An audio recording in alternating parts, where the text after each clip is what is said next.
વેસીવાડી અને વેસીવાડીનો સવજી ગોહિલ કરીને રાજપૂત અને સવજી ગોહિલને કાયમ ધીમા ધરણીધરે પૂનમ ભરવાનો પોતાનો નિયમ મહિને પૂનમ ભરવા માટે પોતે ધીમા આવે। આ બાજુ બીના એવી બની કે જોધપુર કોર્ટની અંદર કેસ ચાલેલો અને ઈ તારીખ અને પૂનમ એક દિવસે આવેલો। વકીલે આવીને કીધું કે કાલે જોધપુરની કોર્ટમાં તારીખ છે, ત્રણ હરકે આવી જાજો। સવજી ગોહિલે વિચાર કર્યો કે કાલે પૂનમે થાય છે, આ બાજુ તારીખે છે, જો તારીખે જાશું તો પૂનમ તૂટી જશે, તો પૂનમે જાશું તો આ બાજુ કેસ મજબૂત થાય છે, સજા થાય, કરવો શું?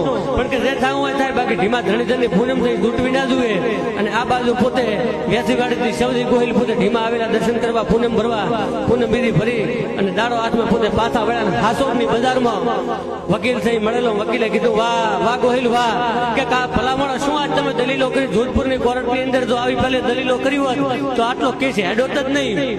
કે શું વાત કરો, હું તો કે ધીમા ધરણીધર ભગવાને ગયો તો હું નથી આવ્યો। તો કે જજ સાહેબ ને અમે જવાબ દેતો તો એ કોણ હતો?